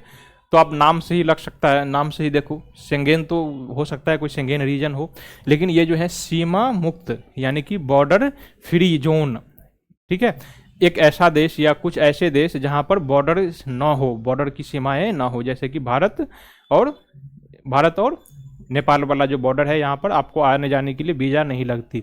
तो इस प्रकार की भारत में तो भारत का केवल नेपाल के साथ ही है। लेकिन आप देख सकते हो कि यूरोप में बहुत सारे ऐसी कंट्री है जो अपने, चूंकि बहुत साटा साटा है और एक जिले, हमारे जो जिले हैं उतने ही आकार के हैं, तो उससे क्या है एक दूसरे की सीमा सटती रहती है और एक दूसरे के देश में आने जाने के लिए उन्हें क्या लगता है, वीज़ा नहीं लगता। तो ऐसे कुल 29 जो है देश हैं। कितने देश हैं? 29 देश हैं। इन्हीं 29 देश जो एक दूसरे में अपने नागरिकों को आने जाने की ज़रूरत नहीं पड़ती, वीज़ा की ज़रूरत नहीं पड़ती, इन्हीं जो है रीजन को सीमा मुक्त यानी कि बॉर्डरलेस जोन कहा जाता है, बॉर्डर फ्री जोन कहा जाता है।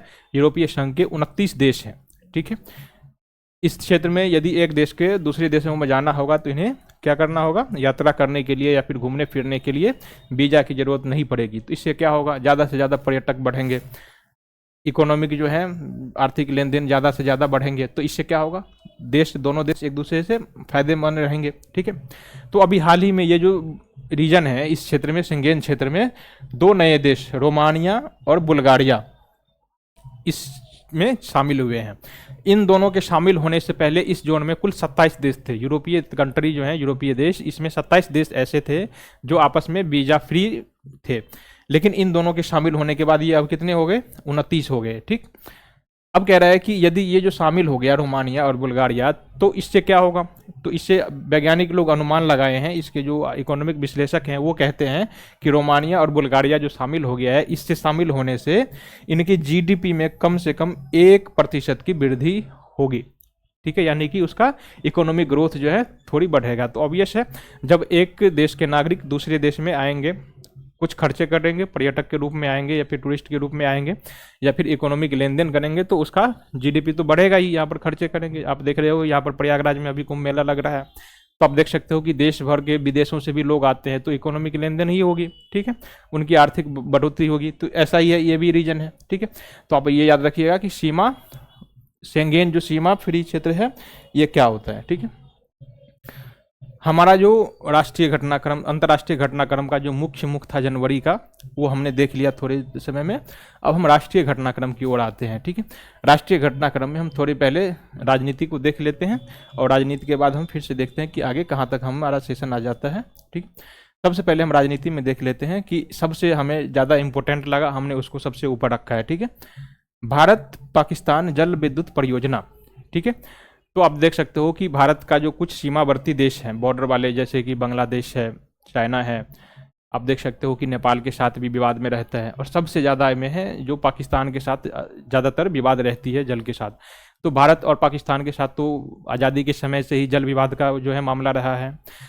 तो अभी हाल में जो विवाद हुआ, इस विवाद के कारण क्या किया दोनों देशों ने, यहाँ पर जो है वर्ल्ड बैंक के मध्यस्थता में, वर्ल्ड बैंक द्वारा नियुक्त एक तटस्थ जो है न्यूट्रल विशेषज्ञ की टीम के मध्यस्थता में है, कहा कि हम दोनों जो है बैठ के आपस में मामले को सुलझाएंगे। इसका मतलब ये हुआ कि पहले भारत और पाकिस्तान जो है अपने मामले को सुलझाने के लिए, हमारा एक संधि है, सिंधु जल संधि, 1960 में ये संधि हुई थी।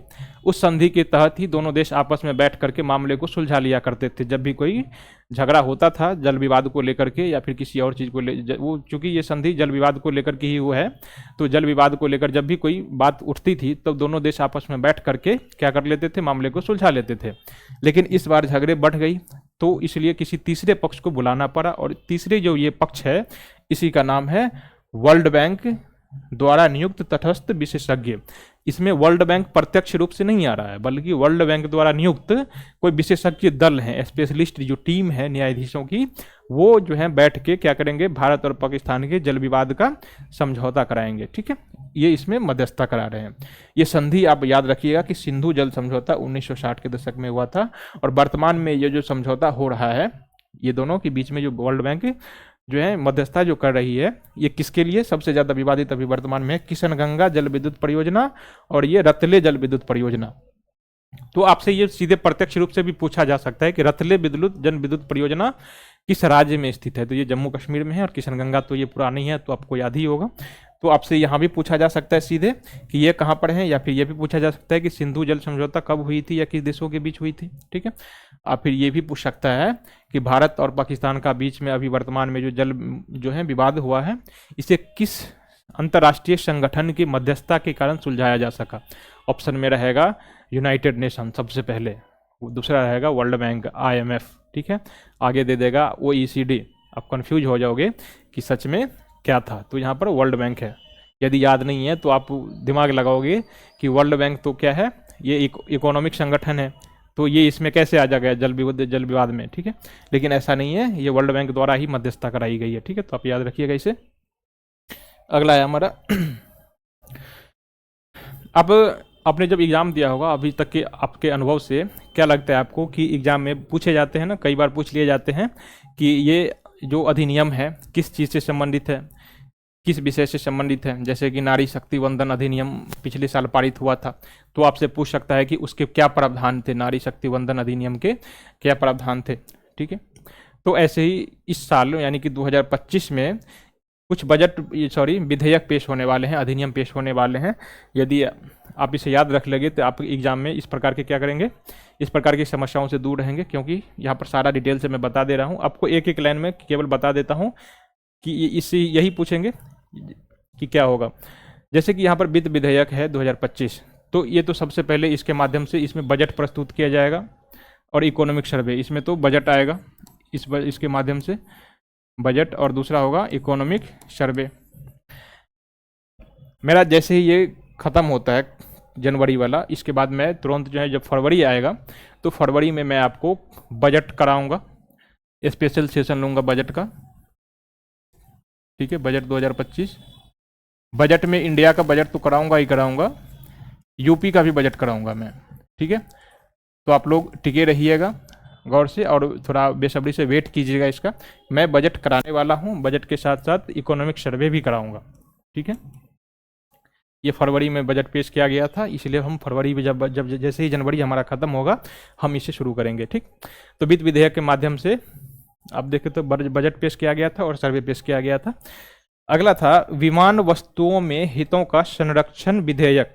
ये जब पास हो जाएगा तो ये अधिनियम बन जाएगा, फिर आपसे पूछा जाएगा कि इसका उद्देश्य क्या था, ठीक है। तो ये विमानन क्षेत्र में वित्तीय सुरक्षा पर ध्यान देने के लिए इस विधेयक को या फिर अधिनियम को पारित किया गया है। अगला हमारा है त्रिभुवन सहकारी विश्वविद्यालय।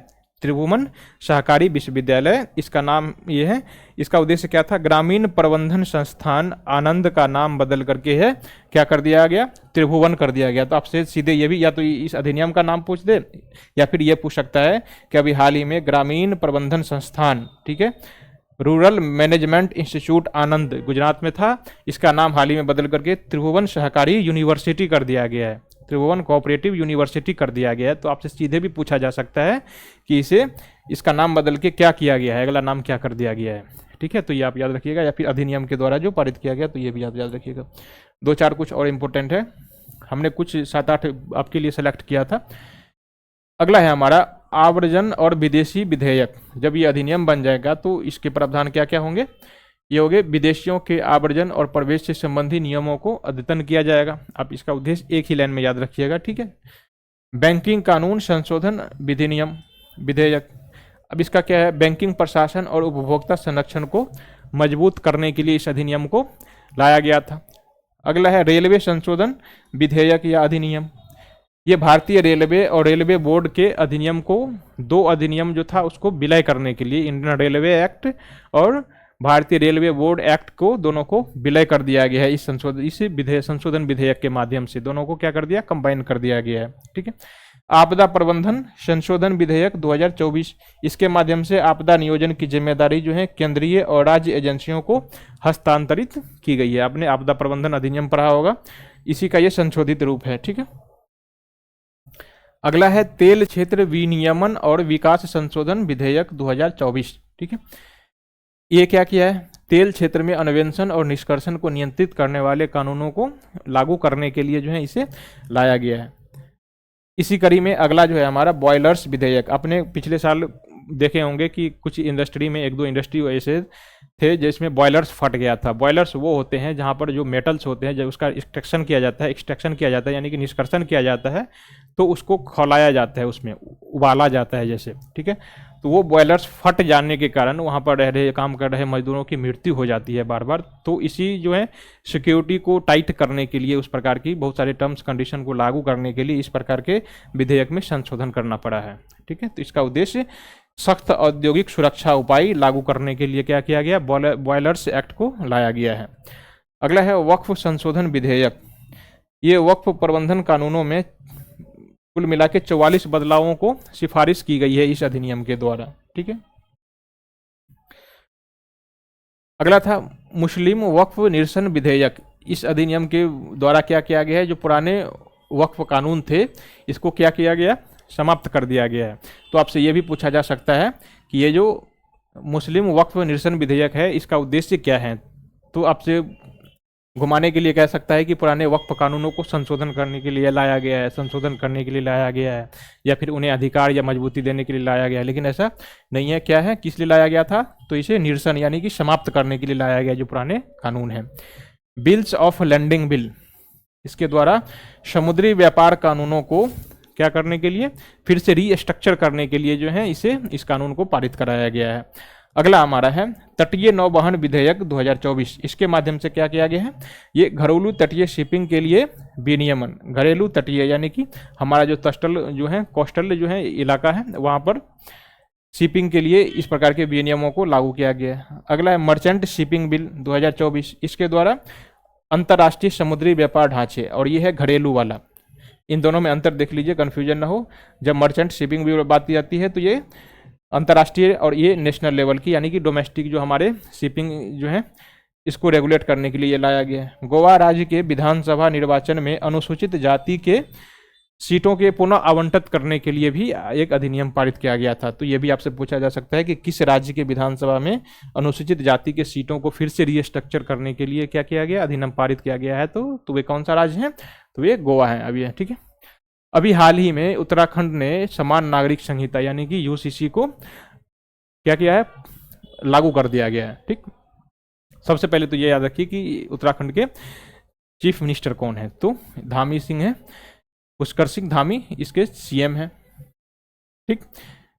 इसने इसे मंजूरी दे दी। इसका उद्देश्य क्या था यूसीसी लागू करने का, ये व्यक्तिगत संबंधों के लिए कानूनों का एक समान सेट स्थापित करता है। जो भी हिंदू मुसलमान हो या फिर सिख बौद्ध जो भी हो, जो भी किसी भी धर्म का हो, उनके जो पर्सनल लॉ हैं, व्यक्तिगत कानून हैं, वो अब अलग अलग नहीं होंगे। यानी कि मुस्लिम का विवाह मुस्लिम कानून से, हिंदू का विवाह हिंदू कानून से जो पहले होता था, सिख का विवाह पहले हिंदू प्रथा से होता था, अब ऐसा नहीं होगा। सभी इस कानूनों के तहत क्या हो जाएंगे, उस राज्य में, केवल उस राज्य में यानी कि उत्तराखंड में सभी को एक समान कानून के दायरे में लाना होगा। सभी की विवाह एक ही रीति से एक ही कानून के अधीन आएगा।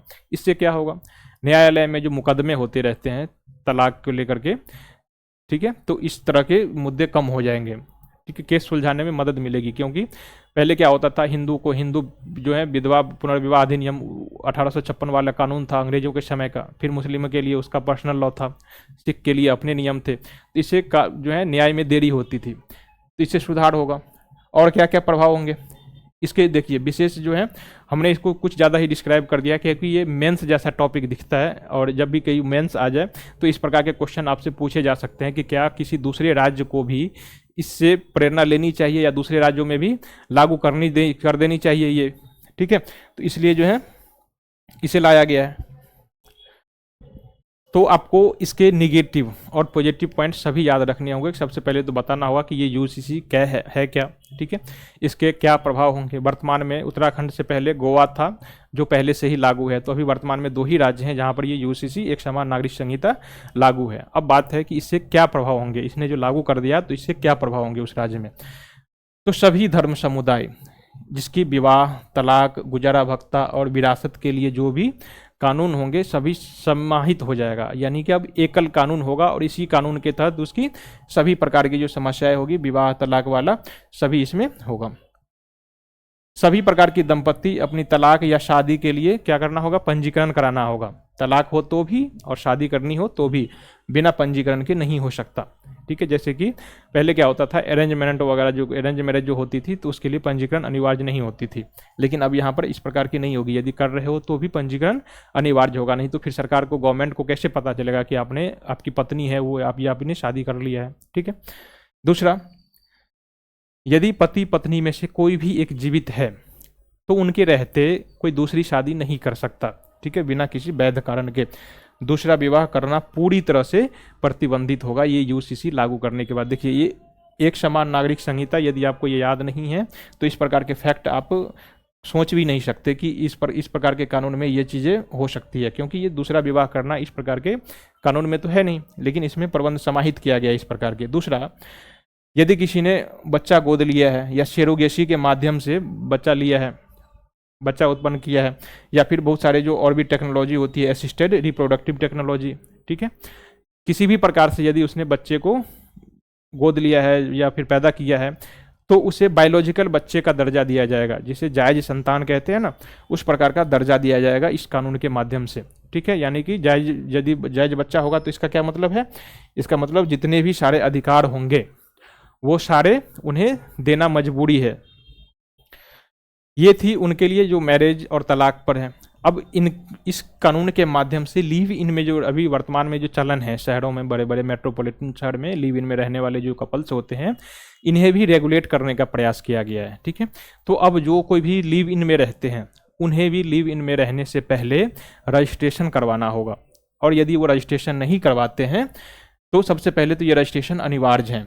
लिव इन में रहने वाले कपल्स को सरकार को बताना होगा कि हम लोग लिव इन में रहना स्वीकार करते हैं और ऐसा करना अनिवार्य है। दूसरा, जब तक ये पंजीकरण रसीद नहीं होगा, जैसे मैरिज सर्टिफिकेट होता है ऐसे ही इनके लिए पंजीकरण रसीद दिया जाएगा कपल्स को। ठीक है, और ये पंजीकरण रसीद से ही आपकी अगली काम, यानी कि किराए पर घर या फिर हॉस्टल या फिर पीजी, यदि आपके पास ये नहीं है और यदि किसी पीजी वगैरह में रहते हैं तो आपको वहाँ से हो सकता है अपमानित करके भगा दिया जाए या फिर होटल में कमरे न दिया जाए। ठीक है, यदि लिव इन में रहने के दौरान यदि बच्चे पैदा हो जाते हैं तो इसे जायज संतान का दर्जा दिया जाएगा और दोनों को खर्चे उठाने पड़ेंगे। ठीक है, सभी अधिकार दिए जाएंगे, जैसे कि बायोलॉजिकल संतान का जो होता है, जो भी अधिकार होता है, ये इन्हें प्रदान करना पड़ेगा। दूसरा, यदि लिव इन में भी संबंध विच्छेद, आप इसे तलाक तो नहीं कह सकते क्योंकि शादी तो हुई नहीं जो तलाक हो जाएगा, तो आप इसे अलग सा नाम दिया गया है, संबंध विच्छेद का नाम दिया गया है। यदि लिव इन में रहने वाले कपल्स यदि संबंध विच्छेद करते हैं तो भी रजिस्ट्रेशन करवाना पड़ेगा इसका, और ये भी अनिवार्य होगा। ठीक वैसे ही जैसे इसने क्या किया था, जब लिव इन में रहने के दौरान, इंटर करने के दौरान जो अनिवार्य जो है रजिस्ट्रेशन करवाया था, वैसे जब बाहर निकल रहे हैं तो भी इनको क्या करना होगा, रजिस्ट्रेशन करवाना होगा। यदि ये ऐसा पंजीकरण नहीं कराते हैं तो 6 माह के कारावास या 25,000 रुपये या फिर दोनों का, जो अपराध के मामले में देखा जाएगा कि किस प्रकार की अपराध है, छोटी मोटी है या बड़ी अपराध है, फिर दोनों हो सकती है। इसमें यहाँ पर लिंग नहीं दिया है कि किसको मिलेगी, इसका मतलब है ये दोनों तरफ से हो सकता है, यानी कि लड़का और लड़की दोनों को यदि ये रजिस्ट्रेशन नहीं करवाते हैं तो इस प्रकार की सजा दोनों को देखने को मिल सकती है। अगला हमारा है डिजिटल व्यक्तिगत डेटा संरक्षण नियम 2025 का मसौदा। इसके एक ड्राफ्ट तैयार किया गया अभी हाल ही में, नियमों का मसौदा। ये जो digital personal data protection act था 2023 में जो पारित किया गया था, तो एक्ट के अधीन जो ही एक नियम तैयार किया गया। आपने देखा होगा जब पॉलिटी पढ़ रहे होंगे तो नियम और अधिनियम में क्या अंतर होता है, नियम, अधिनियम, विनियम सब क्या होता है, अध्यादेश वगैरह क्या होता है, आपने पॉलिटी में पढ़ा होगा। बड़े बड़े जो अधिनियम होते हैं उसके अधीन छोटे छोटे बहुत सारे कानून होते हैं, उसे लागू करने के लिए, बड़े एक्ट को लागू करने के लिए, सुचारू रूप से चलाने के लिए। तो ये मसौदा जारी नियम है। ठीक है, जबकि ये एक्ट जो था, ये एक्ट है digital personal data protection act ये 2023 में ही एक्ट लागू किया गया था, इसी को ये बनाया गया, ये एक्ट है 2023 वाला। ठीक है, इसी के अधीन ये नियम पारित किया गया और इसे माइटी द्वारा जारी किया गया। माइटी यानी कि ministry of information, electronics and information technology. ठीक है, सूचना और प्रौद्योगिकी मंत्रालय। तो ये भी आपसे पूछा जा सकता है कि ये जो डिजिटल व्यक्तिगत डेटा संरक्षण अधिनियम पारित किया गया है, किस मंत्रालय द्वारा ये जारी किया गया है। ठीक है, तो इसके द्वारा, इसका उद्देश्य क्या है, तो डिजिटल व्यक्तिगत डेटा की सुरक्षा के लिए एक कानूनी ढांचा, ठीक है, को मजबूत करना और एक विस्तृत क्रियान्वयन ढांचा प्रदान करने के लिए जो है ये पर्सनल डाटा एक्ट लागू किया गया है, उसके अधीन ये रूल लागू किया गया था। ठीक है, अगला हमारा है, अब हम साइंस एंड टेक्नोलॉजी की ओर बढ़ रहे हैं। 2-4 टॉपिक्स इसमें पढ़ा देता हूं और आज का जो सेशन है ये समाप्त हो जाएगा। इसका बचा हुआ पोर्शन जो है हम कुछ 2-3 दिनों में आएंगे, क्योंकि कल से हमारा जो है हिस्ट्री का MCQ होने वाला है। हफ्ता में केवल 2 ही दिन जो है, वीक में 6 दिन के वीक में हम 2-2 दिन करेंगे। 2 दिन हम लोग क्या करेंगे, करंट अफेयर्स पढ़ने की कोशिश करेंगे। 2 दिन हम हिस्ट्री के MCQ कराएंगे। उसके बाद 2 दिन जो है इंपॉर्टेंट पॉइंटर जो है, इंपॉर्टेंट टॉपिक्स वगैरह हैं हिस्ट्री वगैरह सब की, चाहे और इकोनॉमिक्स के, तो मैं उसे उठा के आपके समक्ष लाऊंगा। ठीक, आप लोग टिके रहिएगा कि करंट अफेयर्स मैं पूरा कराने वाला हूं। ठीक है, 2024 मैंने जो छोड़ दिया था, यानी कि सितंबर के बाद वाला जो था, अक्टूबर, नवंबर, दिसंबर, आपने किसी ने कमेंट किया था, तो हमारी टीम ने उसे एनालाइज किया है और कहा है कि हम आपको वो तो कराएंगे ही नवंबर दिसंबर वाला, और जो फॉर्मेट हम अभी जो बता रहे थे, हम उसी फॉर्मेट में आपको पूरे साल का करंट अफेयर्स देने वाले हैं। यानी कि मार्च अप्रैल से लेकर के अगले जो एग्ज़ाम होने वाला है आपका, यदि कोई एग्ज़ाम है तो कमेंट करके बताइएगा। सेशन कैसा लग रहा है ये भी आपको बताऊँ, आप हमें बताइएगा। दूसरा, यदि आप कुछ अपने तरीके से यदि उसमें कुछ ऐड करवाना चाहते हैं तो भी हमें बताइएगा, फिर हम उसे मोटिवेटेड होकर ज़्यादा अच्छी तरीके से हम पेश करने की कोशिश करेंगे। ठीक है, फिलहाल हमारा जो है साइंस एंड टेक्नोलॉजी का है, 2-4 टॉपिक्स बचे हुए हैं इसमें, इंपॉर्टेंट देख लेते हैं। इसरो की जो है हाल ही में 100वीं उड़ान अभी भरी गई है। आपसे पूछा जा सकता है कि इसके द्वारा कौन सी उड़ान किस रॉकेट के द्वारा और किस सैटेलाइट को छोड़ा गया। ठीक है, तो ये इंपॉर्टेंट बात है। पहले तो आप याद रखिए, इस डेट को याद रखिए, ये 29 जनवरी की घटना है। NVS-02 नामक सैटेलाइट को छोड़ा गया था। इसरो जो 100वीं अपनी उड़ान भरी थी, ये NVS-02 के ही माध्यम से। ठीक है, इसे SDSC यानी कि सतीश धवन स्पेस सेंटर से छोड़ा गया था और GSLV F-15 रॉकेट के द्वारा इस सैटेलाइट को स्पेस में छोड़ा गया था। ठीक है, इस सैटेलाइट NVS-02, ठीक है, ये श्रीहरिकोटा से छोड़ा गया इसरो का 100वां स्पेस क्राफ्ट था, अंतरिक्ष यान था। इसका उद्देश्य क्या है NVS-02?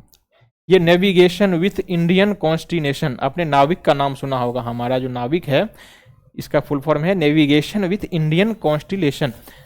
ठीक है, इसी का एक जरिया है, इसी के अधीन जो है इसे NVS-02 को लॉन्च किया गया, इसी प्रणाली का ये हिस्सा है। ठीक है, ये भारत की अंतरिक्ष आधारित जो नेविगेशन सिस्टम है, नेविगेशन सर्विसेज हैं, जैसे कि विभिन्न जो है एग्रीकल्चर वगैरह जो है, फॉरेस्ट एरिया को जो है मैपिंग करना, इसी सब की ये क्या करेगा, हाई रिजोल्यूशन कैमरा लेगा। ठीक है,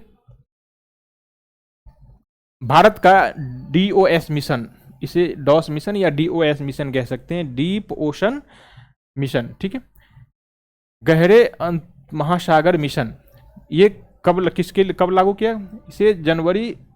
इसे 2025 में किसी समय जो है, अभी एग्जैक्ट डेट नहीं बताया गया है, लेकिन इस वर्ष जो है इसे रिलीज किया जाना है। डीप ओशन मिशन है, ये इसरो के द्वारा ही छोड़ा जाएगा। ये भारत का अपनी तरह का पहला मानव संचालित यानी मानव द्वारा चलाया जाने वाला ये अंडर वाटर सबमर्सिबल लॉन्च है। तो ये DOS मिशन आप याद रखिएगा कि भारत का अपना खुद का मानव संचालित जो है क्या है, सबमर्सिबल है, एक सबमर्सिबल है। फिलहाल ये सबमर्सिबल का डिजाइन है, आप देख सकते हो। ठीक है, समुद्रयान जिसे कहा जाता है, उसी टाइप का है ये। अभी वर्तमान में ये जमीन के समुद्र के 500 मीटर के नीचे ही रहेगा, लेकिन कुछ ही महीनों में ये 6000 मीटर यानी कि जो नितल जो होता है समुद्र का, यानी कि एकदम जमीन वाला जो हिस्सा होता है, ये वहां तक पहुंच जाएगा अगले कुछ ही महीनों में। ठीक है, इसका उद्देश्य है पानी के भीतर जो जमीन जो है, समुद्र के भीतर जो बहुत सारे रिसोर्सेज होते हैं, रेयर अर्थ मेटल्स होते हैं या फिर किसी और जो मेटल्स होते हैं, समुद्री जो संसाधन या रिसोर्सेज हैं, उनका पता लगाना ही क्या है इसका उद्देश्य है इस मिशन का। ये इसरो द्वारा लॉन्च किया जाएगा अभी। ठीक है, दुनिया के सबसे high resolution hyper spectral satellite को लॉन्च किया गया है। किसके द्वारा लॉन्च किया गया? दुनिया के सबसे high resolution hyper spectral satellite किसके द्वारा लॉन्च किया गया? तो गूगल द्वारा समर्थित क्या है, बेंगलुरु में स्थित गूगल का ये कंपनी है और बेंगलोर में स्थित है, जिसका नाम है स्टार्टअप पिक्सल स्पेस। तो आप ये इस कंपनी का नाम याद रखिएगा। इन्होंने कैलिफोर्निया के स्पेस एक्स रॉकेट का उपयोग करके, न कि सतीश धवन के रॉकेट से, आप ये मत सोचिएगा कि ये बेंगलुरु में स्थित है तो SDSC से छोड़ा गया था, यानी कि सतीश धवन से छोड़ा गया था। ये बड़ा कंफ्यूजिंग है, इस लाइन को आप जोर से याद रखिएगा कि ये कैलिफोर्निया से छोड़ा गया था। ठीक है, कब छोड़ा गया था? तो 14 जनवरी को छोड़ा गया था और ये पहला निजी सैटेलाइट समूह है। इसे फायरफ्लाई का नाम दिया गया है। ये दुनिया का सबसे high resolution hyper spectral satellite है, लेकिन इसका नाम ये है फायरफ्लाई। आपसे सीधे एग्जाम में पूछा जा सकता है कि ये जो शब्द है फायरफ्लाई क्या है, किस चीज़ से संबंधित है, किसके द्वारा लॉन्च किया गया है। आपको यदि याद नहीं है तो फिर आप दूर दूर तक नहीं सोच सकते कि ये फायरफ्लाई क्या है। आप ये भी कहीं ये पता ना चले कि अमेरिका में जो आग लग गई थी उसी का नाम है ये। ठीक है, तो ऐसा कुछ नहीं है। और ये जो हाई रिजोल्यूशन कैमरा होगा, इसका उपयोग क्या होगा? तो इसका उपयोग होगा एग्रीकल्चर सेक्टर में, मिनरल्स के सेक्टर में, इन्वायरमेंट को निगरानी करने में, और डिफेंस के सेक्टर में बॉर्डर की सीमाओं की निगरानी करने के लिए भी इनका उपयोग किया जा सकेगा। ठीक है, यह था दूसरा सबसे इंपॉर्टेंट साइंस एंड टेक्नोलॉजी का क्वेश्चन। तीसरा है श्रीहरिकोटा में भारत का तीसरा लॉन्च पैड जो है लॉन्च किया गया। एक तो SDSC है, दूसरा पिछले साल लॉन्च किया गया था, और ये तीसरा हमारा जो है लॉन्च पैड लॉन्च किया गया है। ठीक है, यहाँ से रॉकेट प्रक्षेपण किया जाएगा। आप देख रहे हो कि भारत का जो इसरो है वो धीरे धीरे क्या कर रही है, कॉरपोरेट वर्ल्ड को, निजी क्षेत्रों को लॉन्च पैड दे रही है अपना भी, जैसे कि टाटा ने पिछले साल छोड़ा था, अपना अंतरिक्षयान छोड़ा था। तो इसी प्रकार निजी कंपनियों को देने की कोशिश कर रही है, अपने धीरे धीरे वो भी अपने खुद को कॉमर्शियलाइज करने की कोशिश कर रही है। ठीक है, इसीलिए ये तीसरा लॉन्च पैड ये बनाया गया है। एक तो अपना है ही इसरो का अपना जो खुद के लिए बनाया है, जैसे जो SDSC है, सतीश धवन स्पेस सेंटर, वहाँ से खुद का यानी कि पर्सनल इसरो जो है अपने लिए वहाँ से रॉकेट लॉन्च करता है। लेकिन ये सब जो है ये किसके लिए बनाया गया है, ये कंपनियों के लिए दिया गया है कि यदि कोई हायर करेगा, जैसे टाटा है हमारा, फिर या फिर कोई विदेशी कंपनी हो, जैसे अभी आपने देखा यदि ये इंडिया से लॉन्च करता गूगल वाला तो इसको दिया जाता पिक्सल वाला। ठीक है, इस परियोजना का उद्देश्य क्या था, ये नेक्स्ट जनरेशन के लॉन्च व्हीकल या फिर मानव अंतरिक्ष उड़ान, जो भारत की जो मानव अंतरिक्ष उड़ान है, भारत जो सोच रहा है कि हम अपने मानव को अंतरिक्ष में, स्पेस में भेजेंगे, उस समय ये काफ़ी मदद करने वाला है। इसीलिए क्या किया है, इसने तीसरा लॉन्च पैड बनाया है।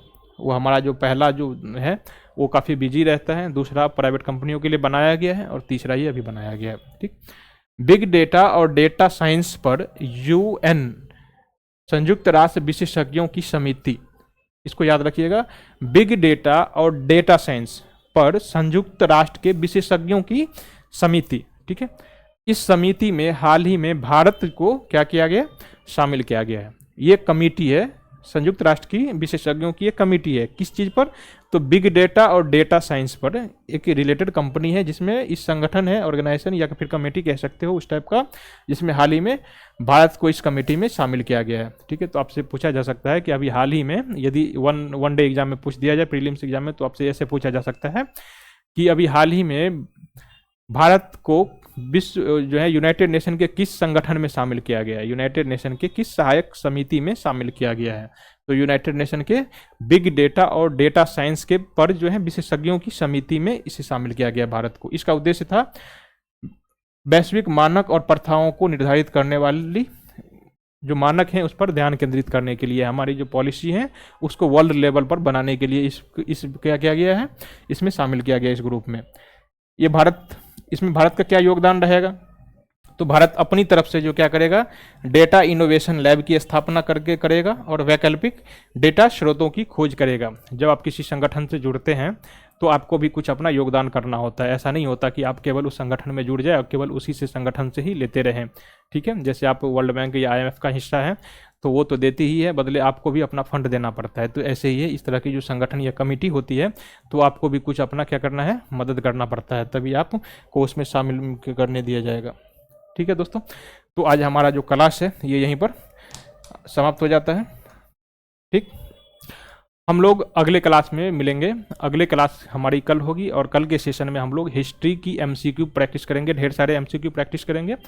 उसमें मैं आपको सिखाऊंगा कि MCQ, आप देखते होंगे कि समस्या बहुत सारी होती है MCQ की, आपको जब एग्जाम हॉल में चीज़ें याद रहती हैं तब तो आप अपने आप टिक लगा देते हो, 4 में से एक ऑप्शन चूँकि याद है, लेकिन बीड तो वो होते हैं ना, सिलेक्शन तो वो दिलाता है कि आपको याद नहीं है और तब जो है आप एक्यूरेट वहाँ पर टिक करके आ जाते हो। जैसे कि UPSC का एग्ज़ाम है, आपने अपने दोस्तों या सीनियर जो होंगे आपके अगल बगल के, आपने उससे कभी पूछा है कि UPSC एग्ज़ाम में 50 या फिर जो है 50 क्वेश्चन सॉल्व करने होते हैं ज़्यादा से ज़्यादा, लेकिन उस 50 क्वेश्चन को सॉल्व करने के लिए उसे कितने अटैम्प्ट करने पड़ते हैं, ज़्यादा से ज़्यादा 80 से 85 क्वेश्चन अटैम्प्ट करने पड़ते हैं, और तब जाके जो है कट के उसके क्या आता है, 50 क्वेश्चन सही आते हैं।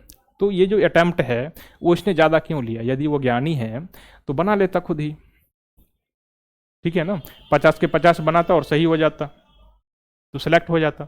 उसने 80 क्यों बनाया, 80 इसलिए बनाने पड़ते हैं कि जब वो बनाता है तब उसे पता नहीं होता कि वो जो बना रहा हूँ वो सही है या गलत है, तो कुछ जो है जोखिम उठाना पड़ता है, रिस्क लेना पड़ता है कि हम जो बना रहे हैं वो हो सकता है संभावना हो गलत भी हो जाए, इसलिए ज़्यादा से ज़्यादा अटैम्प्ट करना पड़ता है, जोखिम आपको उठानी पड़ती है, क्योंकि यदि आप पूरी तरह से सेफ जोन में रह के खेलोगे तो सिलेक्शन नहीं के बराबर होगी।